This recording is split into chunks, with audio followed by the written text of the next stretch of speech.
We're live. Hi there, this is Gill Tiney with Erkan Ali from BeCollaboration, and we thought we'd spend just a little bit of time reflecting on 2018 because it's that kind of time and that season to look back and go, bloody hell, did we do all that? Yeah, I hardly did anything last year. Well, this I year. wasn't going to say anything, but yeah. I also just want to acknowledge this is our first live to camera JOP that we've ever done. Hi Jeremy, how you doing? So if you can interact with us and say hello. Murat Zanos, all the way in Istanbul. Hello. Have we not done this before? No, we've never done a live JOP. We did in London once after Our Know and We Know. Not a podcast. We've done live updates. Podcast. Loads of live. We've done loads of live updates. Podcast. This is our first Journey of Possibility podcast. See, we can't even agree on that. Hi, Jeremy.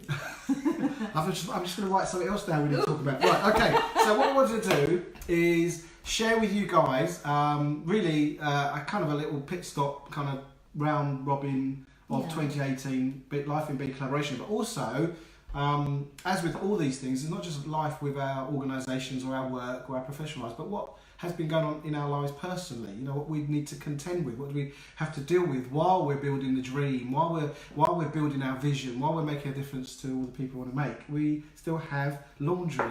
And we still have household chores, and, and husbands and wives and children. There'll be lots of things that we talk about as well that people go, I didn't know that happened. Because people get to see bits of it. If they're a member at a certain group in Hertford, they might not have gone to the London group, and there's lots of things that have happened that we're like, and we share with people, we share a lot. Sometimes we overshare. Yeah.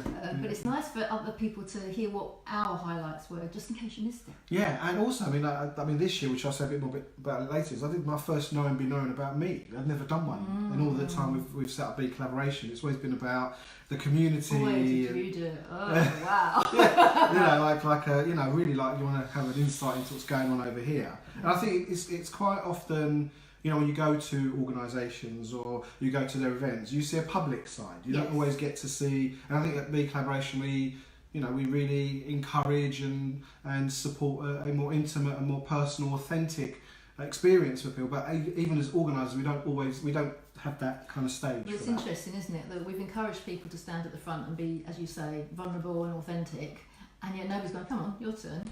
It was. We stand at the back laughing at you lot. No, joking. Okay, so let's start off with January. So what was happening in January this time? Well, actually, I wanted to acknowledge one thing. Okay, and just planning today's podcast, the thing that I wanted to acknowledge is we hid the launch of the book, Making of a Movement from Fear, Scarcity, Competition, Love, Connection, Abundance in December.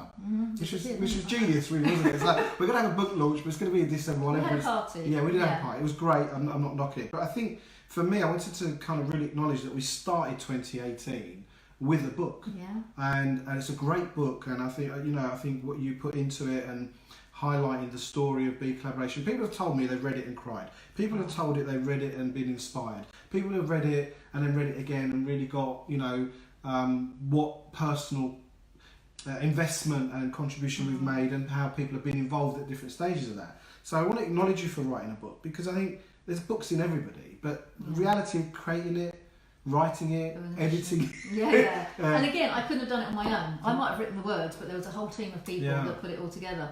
And you talk about people reading it and crying. I read the reviews that are coming through now on Amazon, and I sat there crying, like, oh, these people have read my book, and they like it, and they've taken the time to put something on Amazon. It was just lovely. I don't think you said enough about me, but other than that, it was quite a good book. There's always another one coming. No, actually, you know what? I just for the record, Jill, and I don't recall you asking me, or not saying you didn't ask, you probably did, but I'd had no input into the book, other than a couple of bits that I've written. Yes, that you were I didn't. Told what to Yeah, Jill wrote it. It's your account of it. So at some point, maybe I'll write my view. Make it into a movie. Should we do a movie? Who would play you? Ooh, Meryl Streep. She's a bit old crusty now. All right, okay. I just saw her in Mary Poppins, and it was awful. I'll tell you, what an awful film. Oh, darn, it's the best film ever. Not the original, the new one. Yeah, the new one. I thought it was the worst film. Yeah? It's like 2 hours of my life I won't get back. Oh, you've lost your... Oh, I hate it. You talk about genius and being childlike. You've lost your childlike... I hated it. What a shame. I'm like, get me out of here. Anyway, let's get on. Right, so that's how I acknowledge the end of 2017. End of 2017. Yes, 18. No, end of 2017. Oh, sorry, yes. We had our book launch, so Yes. I'm kind of tipping into 2017. So we started off with a book. Yeah, So in terms of how things went on from you. So how was January, February? Let's do maybe a couple of. Oh, I can't do it in months per se. I just went through going all the wonderful things that have happened. I look at my highlights from my family at first, and then No argue. That's not going to happen. my family first, everything else comes after. So lovely things that have happened to my family. My eldest daughter got engaged, so we've got a lovely wedding to look forward to next year, and that was a big celebration party. That was in the summer. Then our youngest bought her first place, and we helped her move in, and I just loved it. She probably hated every minute of me telling her. If you've got a van and you need someone to help you move furniture, it's fantastic. we just got, we're very strong. We had such a good time, and she's in the process of putting all the little bits together, which is a bit like you with your new place, isn't it? Moving house, all of a sudden your whole world kind of has a different tilt to it, doesn't it? It's a new way of looking at things. Yeah. And on that note, we're actually in my new house now. So it's the first time we've. We did some videos the other day, didn't we? So, but first JOP here at the new place, which I'm actually quite chuffed about. It's lovely. It's really nice. And I just like I get excited when people move it, because to me it's a really good, clean, fresh start. So that's what happened. And with family as well, I'm a theatre buff. I love the movies as well. Mary Poppins is a really good film. But we went to see Hamilton. I mean, how many people are trying to get tickets and can't get tickets for that? We went at the beginning of the year. And The Cursed Child, if you're into Harry Potter, you know all about that. Please, if you haven't gone, try and get tickets. They're like 3 years' time, but that was amazing.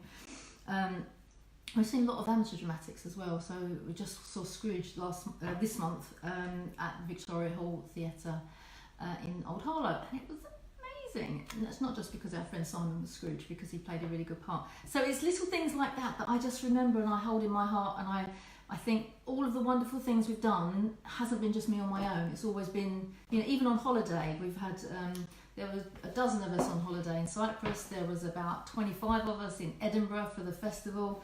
It was like people around me. So my daughter's birthday on 29th, we went to the Piano Works, fantastic place. So have you always lived this kind of active lifestyle? Because I don't imagine that was part of your growing up experience. Of going to theatre and going out to play. Yeah, my mum was a big theatre. Was she? Yeah, we didn't go often because it was still expensive then. But from the age of 7. So you remember that from the early days? Yeah. That was part of your. Oh, right, okay, I didn't know that. Okay. And the movies are great. Went to see White Christmas on Boxing Day. Theatre, not movie. But so anything like that gives me an adrenaline buzz and energy, and it just fills me with joy. And the same reason for going to BeCollaboration meetings is I get there and it's like putting on a show. Sorry, Karen. It's like putting on a show, but it's with all of my family, my extended family of BeCollaboration members, and we get to do that 3-4 times a month. So I think that's why I'm attuned into BeCollaboration, because it's just so connecting with people, not just online, which is great, but to me it's not enough. I need the touchy-feely stuff as well, which is why we're all a bit huggy at BeCollaboration, I think. Well, I think for me, I've noticed the community is evolving. It's becoming its own entity as opposed to something that it's not our party, it's our party. Yes. And that was really important from the beginning, that it wasn't about me and you, it was about new people have come on and started to run their meetings. Existing people who've been running meetings are evolving and developing their relationship with what it is to be part of the community. I think for me, there's been it was tough. It was a really tough year for me because looking back at January, Feb, main things on my mind back then was the London Classic Car Show and the business I was involved in, SOR My Car. So we were consignment selling people's high value cars. And the London Classic Car Show for me was a big focal point. And I've never done an international exhibition. So there's a lot to get together, a lot to manage. And the idea was it was springboarding the presence of SR My Car into the more wider market, but also from there creating a whole load of video content to create credibility, to build contacts. And we created, I think, 45 videos with Matt Woods at the time. We did a whole lot of videos, and I got to interview. Well, I wouldn't say interview. I got to ask Nigel Mansell a question that he answered, and it was just like it was a fantastic experience. And all of that's gone. The business failed. It didn't achieve what we set out to achieve. Yet what it took to create a video studio to learn about light and sound and microphones. Oh, you learn so much. I learn, and for me, I don't know how many of you out there know this about me, but I'll get quite obsessive about things. So I don't know if you're the obsessive type. So you can never lose when you're learning. No. You know, so coming out of that in February, starting to walk away from SOR my car and start to rebuild, because it was really... you looked around and went, oh, there's BeCollaboration. Well, it was never not there. It definitely wasn't the main... But it felt like you were coming back. Yeah, it wasn't my, it wasn't what I was waking up with, going to sleep with. It was more like, oh yeah, and I think for most part of this year, BeCollaboration has been, we turn up, we deliver. We'll deliver genius slots, we'll deliver known be knowns, we'll coach and support other... Yeah, whatever, that's our... And I really, really hesitantly say this, it's like our day job. But it isn't, obviously not. But it's like if you're a plumber, you can still have issues and still turn up and fix someone's boiler. Yeah. You know, it's what you do. So it wasn't like something that had to take a huge amount of my creativity or attention, but it was always part of the theme. And I think over the year, we had other highlights, like, you know, the Brit Car, you know, endurance championship, you know, being part of that. Being around motorsport, being trackside, not as a newbie or as an extra, but actually as a part of it, part of the main dish. So that has led to all sorts of other more interesting, developments. So I think we want to kind of share as many of the lessons that we've got from the last year is the tenacity to keep going, even in the face of the failures and the Well, one of the big things that came out of SOR my car is that you then had the spare capacity to go, right, let's get the consultancy off the ground. And we've always said from day one, we wanted to have a commercial proposition for BeCollaboration. Yes. And it wasn't physically possible because we didn't have a community. Now, as time's gone on, you've gone off and done bits and pieces in SOR, and timing was so fortuitous when you think about it. It was almost like someone may have nobbled it so to get me back. Mentioning no names. She's powerful. They get on the inside. How wonderful was that when, what month was it? September? We had that launch of Engage. Well, it was an introduction. Sorry, I'm just because it wasn't the launch of Engage, it was an introduction to Collaborate. And it was interesting how, I don't know about you, but I felt that although it was a new thing that we were doing, that you were taking the helm on, a lot of it was already there. Yeah, it was. We've been talking about it for a long time. 4 years, more or more. Yeah. So it was lovely to see the fruition of that kind of coming into. But I want to. So from my point of view, I want to rewind a bit because the starting of Brit Car Championship was April, I think, and I was going through my diary. I redesigned and delivered a new Be Inspired, and during that time, I was starting to have what I called a breakdown. Not a mental breakdown, not like I had a I suppose I termed it in as a depression. I got to a point where I felt like nothing was really going right. Everything. I felt like whatever I touched just turned to crap. And then also what compounded that was what I was seeing in the mainstream, not in the mainstream, but also out in the world. Everything from fracking to what was going on in Syria, you know, just the current political environment we find ourselves in, and I've always had a real interest in the macro, and I got to a point, I'd say, this year around May, June. I think I hit rock bottom in June, July. Was this sense of we're not making a difference. Nothing we do is going to make a difference. Nothing's changing. Nothing's transforming. And you know, this feeling of utter despair, which was really, it's a really tough thing when you're going through mental health issues, or maybe, I don't know, I wasn't diagnosed by anybody or nobody told me I was depressed. I'm just kind of working it out for myself. But it wasn't difficult to work out. I was very angry, very aggressively angry, and your whole physiology was. I was going downhill, like barreling down. And I remember getting to the Essex meeting in June, on the way going. My wife phoned me. We was having a conversation that every cell in my body did not want to turn up. I didn't want to turn up and be there. People expecting me to be who they think I am, going through what I was going through. And Arzu asked me, she goes, what's going through your head? What are you saying to yourself? And I said, oh, well, that's easy. I'm a loser. And I just felt like every aspect of my life, because we were buying a house at the beginning of the year that fell through for various reasons, although we pulled the plug. Here's another thing that didn't work out. That's why my car didn't work out. Every time I put on this, that, you know, it just felt like cars were breaking down. the car. Yeah, I had a phase, you know, where you'd phone. We did. Oh, I'm just walking back. The car's broken down again. The engine blew. This happened. You know, because it was around April. The Scooby engine went. You know, it was like I kind of like, I don't know what the opposite of Midas is, but it was like I was in that phase, and it was like I felt like I just couldn't. It was like I was bumping up against something, and I remember, so I just said to me, you know, how do you know what was going around your head? And I said, I just feel like a loser. And I remember coming to the Essex meeting that day and sharing that with everyone, and the love and the what's the word? Yeah, I haven't thought about this before. The empathy for me as an individual was amazing.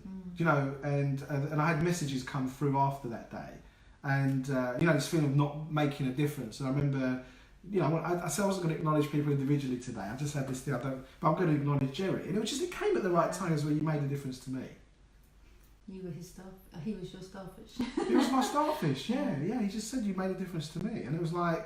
And it was that I remember that moment, and I guess it was like you're being battered all and defending everything. And this one little bullet got through and went, and there was this thing about humility. It's the kind of what I learnt for myself about.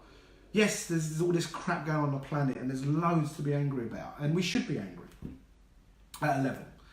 You know, by that I mean if people are getting. If the things the atrocities that are happening on the planet, we can't just sit there and be blasé and go, hey, it's life, you know, sit down on a mountain and meditate. No, they are things to be affected by. But I guess the big lesson I learned around about June, July was humility. Is actually to get that there is a difference being made right here. And I'm hearing this more and more out there as people talk about the ripples, but not just like one big boom and it kind of ripples out, but actually pebbles. People throwing all their pebbles in the water, and all these pebbles are making mini ripples everywhere, and they just create this massive, you know, this massive wave of impact. And so I guess hitting the summer in that kind of despair, then I booked basically July, August off. But you also in July did the Known Be Known in London, didn't you? And I think that was a bit of a catalyst. Yeah, it was. Because you asked me to do it and I didn't want to do it. There's a reason I asked you to do it. I get it. Because, which I would never have done 2 or 3 years previously, but having seen so many people come away from a Known Be Known and going, wow, that was an amazing experience. You kind of know there's this cathartic process that they go through in the preparation of it and the delivery of it and the after effect of it as well. It's like a 3-stage process that if you are able to allow yourself to be vulnerable when you're considering what you're going to share, and you go, do you know what, I will share that bit as well. And then you physically do it, which when you're doing it in front of an audience, not an audience but a community of BeCollaboration people that you know are there with love in their eyes for you, all of a sudden it just, life kind of filters into that place. You know, given that we created the genius slot and we created the Known Be Known slot and we created it for a reason, I'd never done one. Not as it was intended. We'd always done it as I want to do a Known Be Known to educate and contribute, and it was always about giving. And I guess it still is. It is to an extent, but it was sharing. You know. But the giving from your perspective, so that people are going to learn and take away from, is that there's nobody that doesn't suffer in this way. We're all vulnerable, and we can all be. Tomorrow, you could be in the same place that I am today, and if I'm not going to stand up and say I'm in a shit place, then other people are going to go, oh, well, he's all right. But that talk I started off, I said it's not about BeCollaboration, not about Gill. This is not about the organisation. Obviously, all those things are. But it's about you as a human being. Yeah, it's about me as a human being first. Exactly. And I think there's something about preparing oneself, whether you're a current member and you haven't done one yet, or you're thinking about getting involved with BeCollaboration. There's something about putting yourself authentically in front of people and sharing what you've learned, what you've been through, and how you've come through it, or maybe, you know, I'd say for me, I'm still going through it. Yeah. The support and the overwhelming rooting for you, the experience I had of people going, wow, that was like, how, you know, thank you for sharing that, and to see, you know, I guess to see me going through that allowed people. Yeah. It wasn't like I was the only one that ever done it, but I think I'd never done it with the community, given who we, given that we're the founders, and it was. I think the knock-on benefits for me personally were tremendous. To feel part of a community at the level, there's a difference between being a party goer and being the host. We're hosts on the whole. We turn up, we do our job, we get the thing done, we put the lights up, we video, we deliver. But when you're there as a participant and you're getting your part of gaining the value of that, for me, I think it was the kind of first time I really got BeColl for me, which is quite a thing. It's quite. Knowing what we're providing is different from experiencing it for yourself. Do you get my point? It's not like I don't know that's what goes on. So in other words, it's there for the taking. Anybody can come and experience. Definitely. I just think I look back now. Just like, how could you not be part of it? And this isn't a covert invite. So there's an open invite. Come anytime you want. But there's something about being connected with people and being connected with other human beings, going through whatever you're going through, good, bad, indifferent, up, down. So you're either going up or down. There's no, if you're that, then it's, it's a bit late, right? But if you're either on the rise or you're, plummeting, or you're never plateau, really. And I think it's a great place to share the trials and tribulations of life and those ambitions. And people take you seriously. People put an arm around you, a pat on the back, they'll kick you up the arse, they'll pull you, they'll do whatever is needed to help you get through. And then, while we're sharing this, is how many people stood for me going through that phase, even if it was just a phone call, just say how you doing. I can't remember who it was. Someone phoned me and said, "What can I do for you?" I said, "Just phone up's enough. That's enough. That'll do. Right now, that'll do."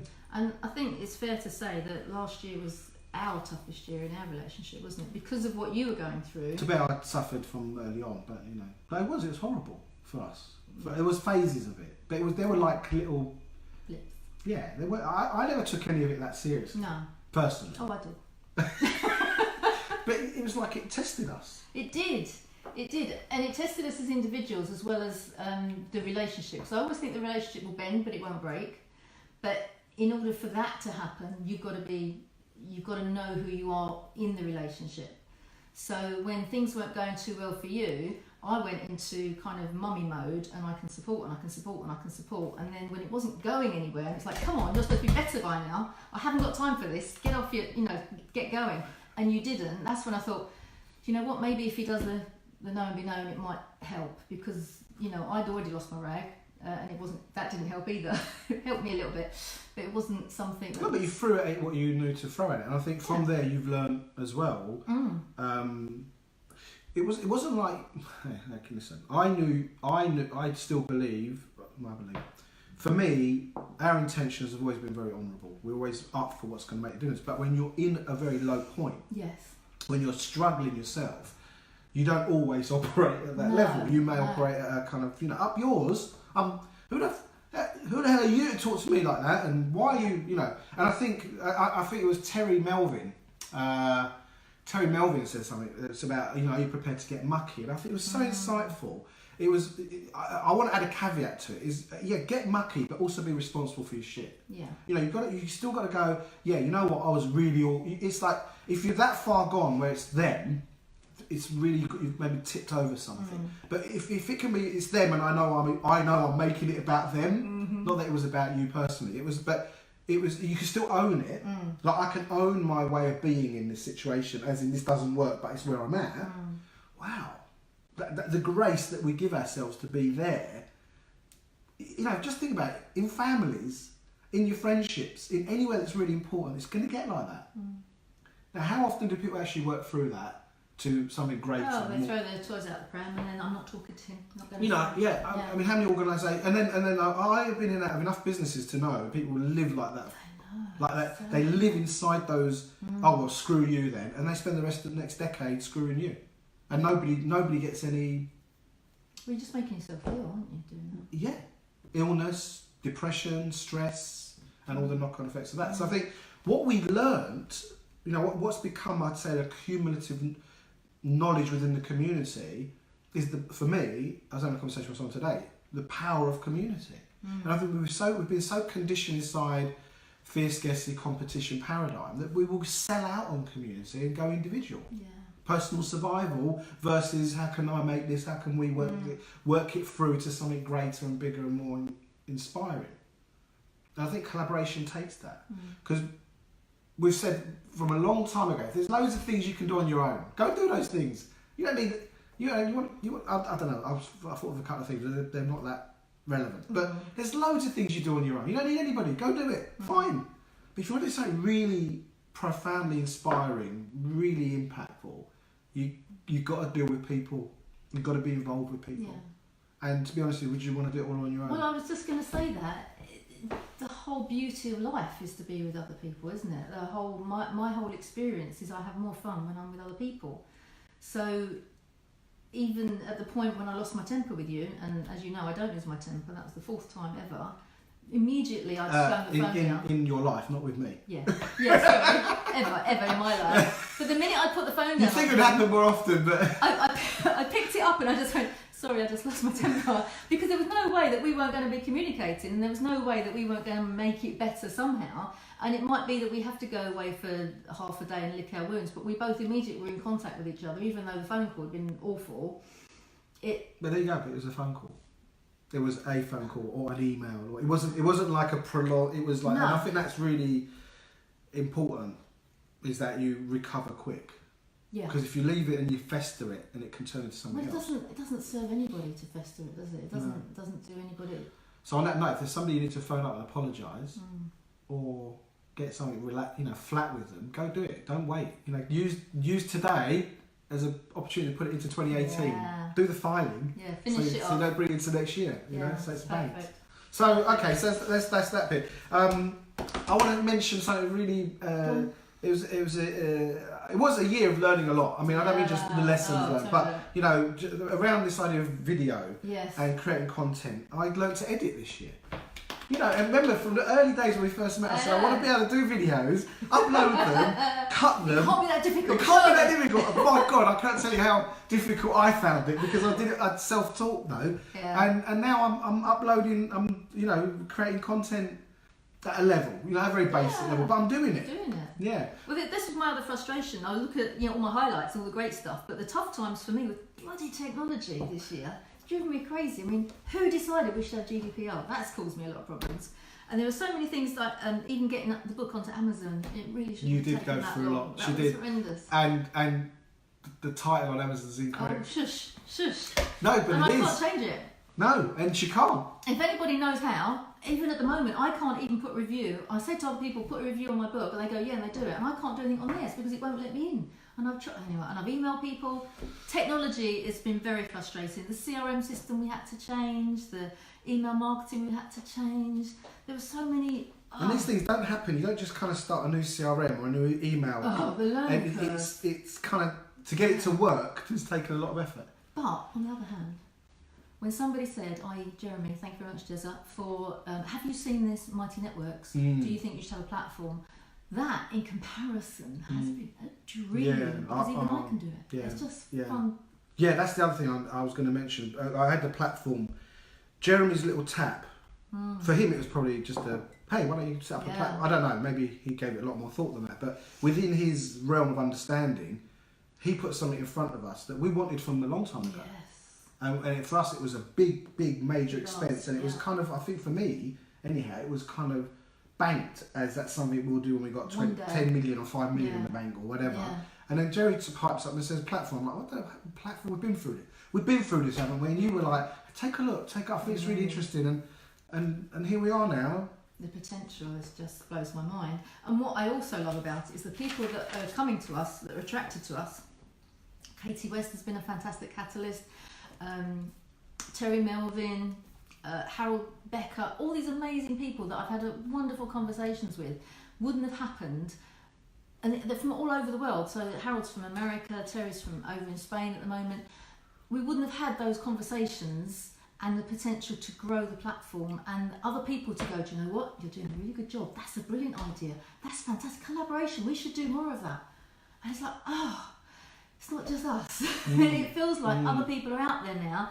And it's just a case of, for me, for the future, is connecting and growing the community.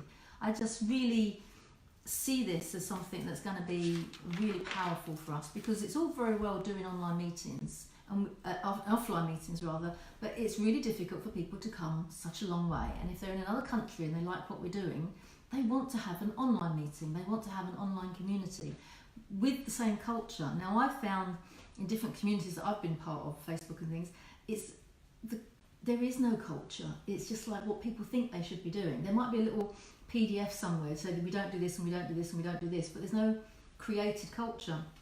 Where I feel that because we started offline, timing is everything, isn't it? The perfect timing, sort of 4 years down the line, we have an opportunity to do this, and the culture from the offline meetings just transfers immediately, and it's just so smooth, and you can see it in people's comments, you can see it in the positivity and the forward thinking and the different way of looking at life.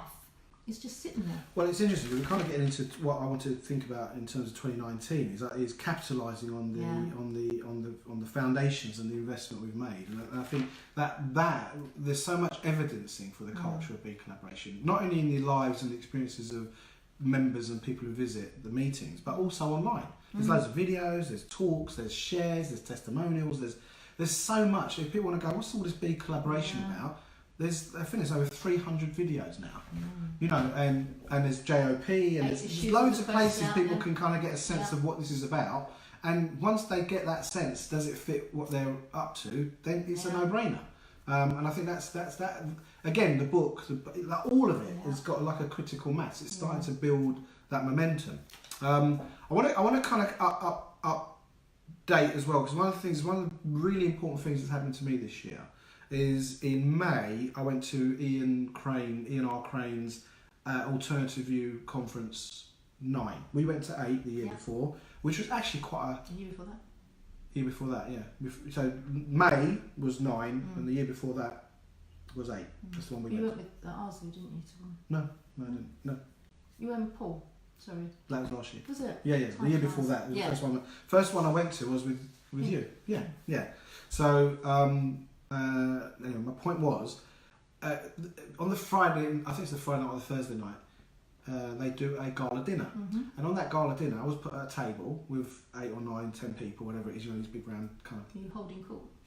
No, I was just sitting having dinner with Paul next to me. And there was this guy opposite, and he just looked so miserable. I just thought, who's he? He looks really miserable, he looks really, didn't look happy. That was David Noakes. So David Noakes, for those of you who don't know, could look up David Noakes and GC Math. And it was the first time I'd heard about GC Math. I'd heard about someone called David, but I didn't realise it was him. And he was sitting at a table, and I wrote him a letter recently. Anyway, why I want to mention this is GC Math is a human protein. I just want to do this really, really briefly. That, long story short, boosts human immunity and can treat and successfully cure everything from cancer to neuro kind of MS, those kind of disease illnesses or diseases, whatever you want to call them. What's the other one? Autism, serious autism, all sorts of. It's having some. Anyway, in 2015, the MHRA shut down the production and shut down immunobiotech. And long story short, took away David's livelihood and his business and the possibility of creating what is a naturally occurring protein in our body that can heal all sorts of ailments. Now, I'm not going to go into the why and what, but the long story short, I was at the court case in Southwark. I went on the Monday and the Wednesday, and then I went back on the Tuesday for the sentencing, and David got 15 months, 12 months for manufacturing and distributing an unlicensed medicine, and 3 months for money laundering, which is technically because he was selling something that wasn't licensed and he made some money out of it. Anyway, so David Noakes should be out around March, April. But it was kind of like how you can make a difference that doesn't have to be about you making a difference. Like you don't have to be the guy developing and doing it. You can also support others. You can be there for them. You can. So I've written to David Noakes. Now he's in prison, and sent him a book as well. Sent him a BeColl book as well. So have a read of that if you want to write back. Captive audience. Yeah. Maybe he'll be sick of this thing, but so that was a big thing for me, was support. I'd never been to court as far as I can remember, believe it or not. It was really interesting seeing how the mechanisms of the law works, and being there. And there was other people then. I think that my mum said to me, "Oh, will it really make a difference you going?" And I was like, "I'm not sure. I didn't really know, but I just felt compelled to go." And my sister and Chris' boyfriend, partner, came as well. And I feel being there, witnessing it, even that made the difference. Even that would have altered maybe something. If it's like a bit like anything. If you're having a party with 20 people and one person isn't there, it would be a different party. So everybody's making an impact of some sort. And I think that making a difference doesn't have to be some kind of big. I mean, it is a big deal taking it down from going and sitting in all day in court. It is a big deal, but it's also not really.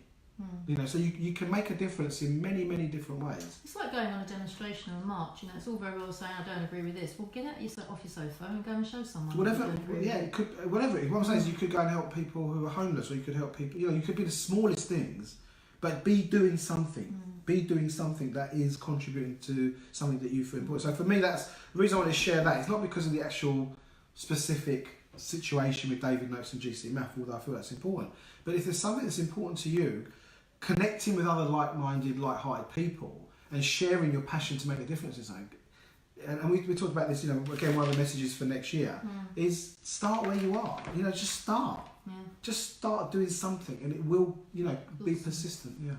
So that was quite an important time for me in terms of and the court case finished off in November. So so what do you want to happen for you for next year? What are you going to create?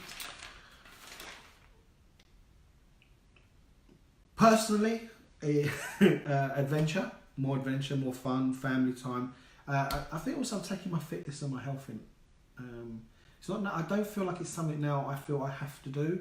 It's just something I just happen to be doing. I don't know. Something's shifted around it.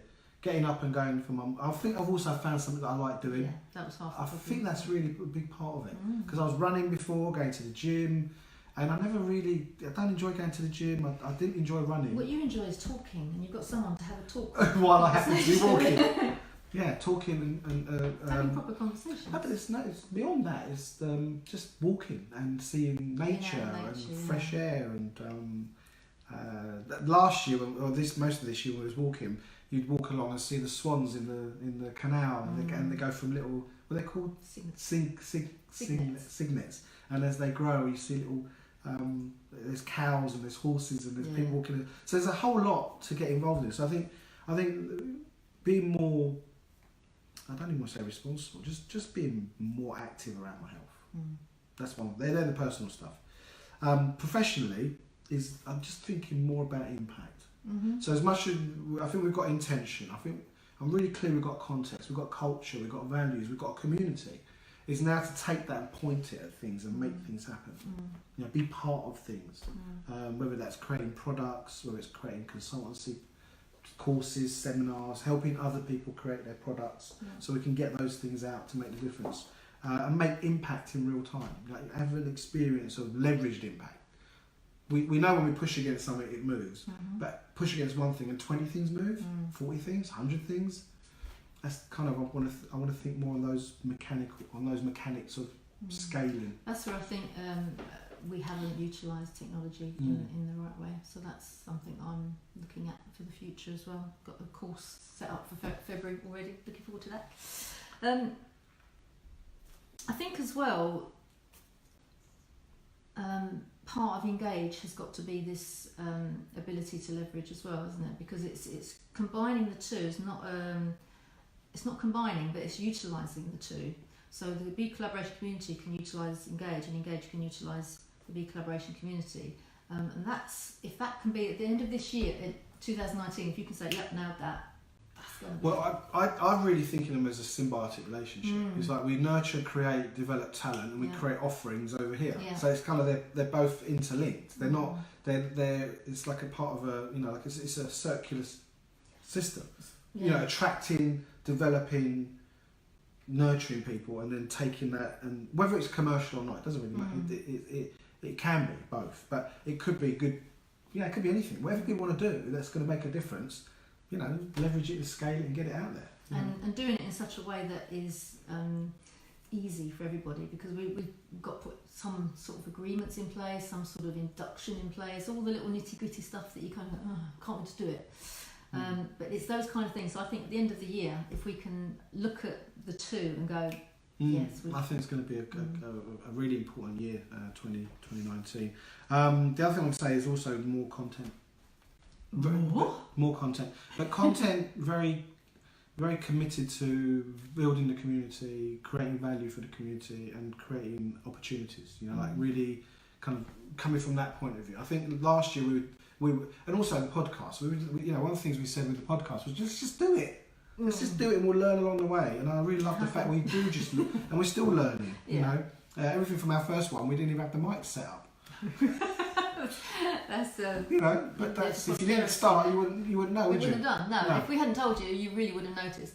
What I was going to say, the other thing, it's gone out of my head now. Failure. You need failure. You know, you learn from failure. The online course as well. That was November. So again, not the course, the online meeting that we had. That was December time. Was it December? It was December. 12th of December. Yeah. So we finished December with our first online meeting. Yeah. And we had about 13, 14 people on that. Again, that was It was a tryout. We made a few mistakes along the way, but if we were able to say in a year's time that we've got that grown and on a regular basis, that would be pretty cool as well. Yeah, and I think it was I was, you know what, I was really not like a concern, but like I was hoping we'd be able to demonstrate the spice and the you know, that kind of essence, that magic of the BeColl meeting on an online meeting. I think it happened. Different people have said to me they loved it. Yeah, and we were like, we had an hour, you know, which like an hour online sounds like a really long time, but it was like boom, boom. Happy New Year, Beijing. It was so true though, because we can't squeeze it into 3 hours in a 3 till 6 meeting. There's always overflow. We're always like, and then you're looking at the watch and trying to get it all done. So wherever did I think I could do it in an hour? I don't know, but we gave it a best shot. No, I think it wasn't. Yeah. I would have liked longer. I think I just felt like, I wanted more of that. That was really good. All of it. I wanted more of all of it, and we didn't really get a Q&A. But everyone, before we set it up, and I said, what we should do, 2 hours. Everyone was like, no, that's too long. An hour's plenty. No, it wasn't. Okay, we tried, but we'll play with it. Yeah, I think they need to be longer. Maybe you do a part 1, part 2. What do you think? Let us know what you think. Yeah, let us know what you think. Do you want an hour online meeting? And hello, peeps. Got to go dark as I'm at the cinema with one of my. We miss you, Kay. When are you coming round for dinner? Right, okay, so what else we got? And I think the other biggest frustration for me over the past year is our lack of finance. I need billions, please, because we have so much we want to do for BeCollaboration, so much we can throw at it. If we'd had a lot of money 4 years ago, it probably would be gone by now, and we'd still be in exactly the same position. I can guarantee that. But I think we're grown-ups now. We know what we need. We know what we can invest in. We know where our time and money should be spent. So yeah, hopefully by the end of the year, when we do a review in 2019, we'll be in a different place entirely. We'll be looking at professional cameras and professional microphones and professional editing, and I'd love to have a studio, administrative help and PAs and all sorts. Well, studio, marketing, proper office, proper seminar rooms and event rooms, maybe, or whatever. Yeah, I mean, there's a whole load we want to do. I think also creating and getting more courses together. Yes. You know, whether they're online or go. So many things we could do. Yeah. So be inspired. Oh, we've ever been inspired on the 19th, which I've done nothing to promote. I have a little bit, bits and pieces. Probably me and you again. So I need to sort that shit out. Well, I don't know if I need to do it. Maybe we've got to sort it out. I don't know if it will be. Yeah, it will be sorted. Yeah, I think that's one of my frustrations, is putting a be inspired in, and then you know, really there's nothing behind it. Yeah, trying to do all the other things. But I mean, looking at the year, you know, I know sort of May, June was wallowing and suffering, and then I was away, you know, August, September. But so much, like this last 3 months, has been accumulating. This is the you that we're going to be seeing. Yeah, I feel so much more ready for it, and I feel like there's more people around us that are ready for it. I feel, we said so earlier on, you don't need many people to get started. I think you do as you grow it, and you want to make more further reaching impact and all that. But to get started, you don't need loads of people, and I think that's the thing I want to encourage this year. Is just get, that's my message for 2019 is get started and keep going. Yeah, GSD. Just keep going. And I think you can keep going when you know what your purpose is and you know what your why is and you know your reason for getting out there and doing it. Whatever your mission in life is, elaborate that, make it bigger. BeCollaboration. What's the word? catalyze it. Yeah, just kind of synergize it. Yes, like a foghorn. Synchronicize Make it louder. Do you know what I would say that? But if you're sitting there listening to this thinking, I don't really know what my thing is. Yeah. Do you know how many people come onto BeColl and have got a real sense of what's important to them and where they can express that, And I remember for me how frustrating it was not knowing what your thing is. That is one thing I haven't had to deal with. Yeah. In all of this, it was never what. It was always a frustration not achieving as much as I want to achieve and all the things we've been through. And there's only a frustration with technology because you want to do something. Yes. Otherwise you wouldn't have a frustration. I want to do it yesterday. On a personal level, you can use your phone, use a telly, you've got a record playlist. There's no real frustration, but when you're committed to something bigger than, more audacious than where you're at, then there'll be a frustration. There's got to be, because it's those growth barriers. So don't be afraid of the growth barriers. They're there. Those walls are there to break through them. They're not there to keep you out. They're for me, they're there to show the way through. And we have broken through an awful lot. I mean, my thing at the beginning of the year was clarity and focus.